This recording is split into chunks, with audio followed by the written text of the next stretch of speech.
할렐루야. 5월 5일 화요일 매일 성경 묵상입니다. 오늘 말씀은 창세기 35장 23절에서 36장 8절의 말씀입니다. 우리 옛날 어른들은 형제가 되게 많았습니다.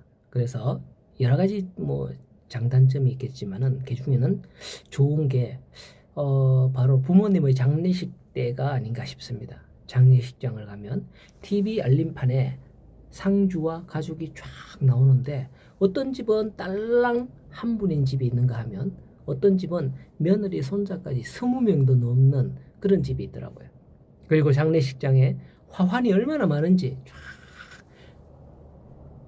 자녀들도 많으니 지인들도 조문객도 많고 장례식장이 뜨들썩한 것을 볼 수가 있었습니다. 그걸 보면 그 어르신이 잘 사셨네 하는 생각이 들더라고요. 저절로. 오늘 말씀은 23절에서 야곱의 아들은 12이라 하며 12아들을 언급합니다. 그리고 27절 이하에 나오는 게 이삭의 나이가 180으로 많고 늙어 기운이 다함에 죽어 자기 열조에게 돌아가니 아들들이 장사했다 나오죠. 이 말씀을 보면서 앞서 자녀들이 가득한 집이 생각났던 거예요. 야곱의 아들들은 야곱의 한 부인에게서 나온 게 아니라 레아, 라헬 그리고 각각 그들의 몸종에게서 나온 아들들이죠.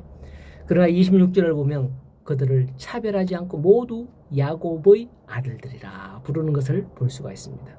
우리나라 같으면 서자니 뭐니 이러면서 했을 때 말이죠. 그죠? 이것은 하나님께서 그들을 차별하지 않고 모두 자기 백성으로 삼으신 것을 의미합니다.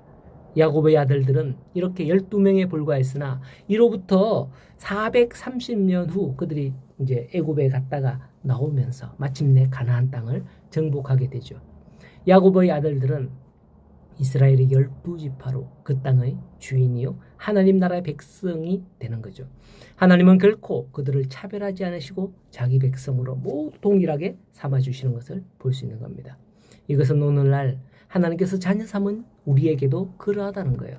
우리 집안이 잘났든 못났든 우리가 많이 배웠든 못 배웠든 우리를 차별하지 아니하고 사랑하는 분이 바로 우리 아버지 하나님이심을 믿으시기 바랍니다. 하나님의 자녀로 이루어진 한 가족, 교회 우리 공동체가 한 가족이 되기를 축복합니다. 자, 27절 이하에 보면 이제 야곱의 그 아버지 이삭의 죽음이 나옵니다. 이삭의 나이가 180세라고 하죠. 아브라함은 175세에 돌아가셨어요. 야곱은 그 이삭의 아들 야곱이죠. 12아들의 아버지. 야곱은 147세. 그리고 이제 야곱이 사랑했던 그 아들 또 요셉은 110세에 각각 죽는 것을 볼 때 이삭이 180세라 하는 것은 아주 가장 그 당시에 장수하였음을 알 수가 있습니다. 성경에 보면 이삭에 관하여는 그리 많이 분량 나오지 않습니다. 단지 중요한 사건은 아버지 아브라함 때 모리아산에서 자신이 제물로 바쳐지려는 그 순간에도 아버지한테 전혀 반항하지 않고 묵묵히 순종하였던 그 아들이었습니다. 이처럼 부모님을 공경한 이삭이 하나님의 말씀대로 이 땅에서 장수한 게 아닌가 싶습니다.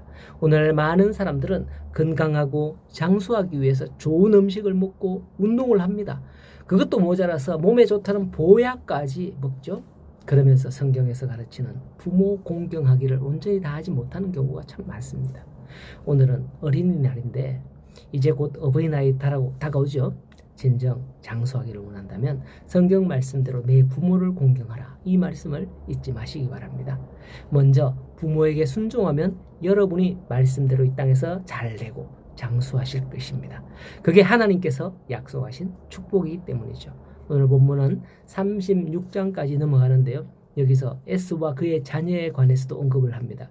에스는 과거 장자의 명분을 팥죽 한 그릇에 야곱에 팔았습니다. 그래서인지 6절에 보니 에서가 그의 동생 야곱을 떠나 다른 곳으로 갔더라 라고 하죠. 사실 순수로 따지자면 이삭의 장자인 에서가 아니라 차자인 야곱이 다른 곳으로 떠나는 것이 합당하죠. 그럼에도 불구하고 에서가 가나안을 떠난 이유가 무엇일까요? 그것은 하나님께서 야곱을 선택하셨기 때문이에요. 그러므로 언약의 땅인 가나안도 당연히 언약의 계승자인 야곱이 차지하는 것이 옳은 거죠.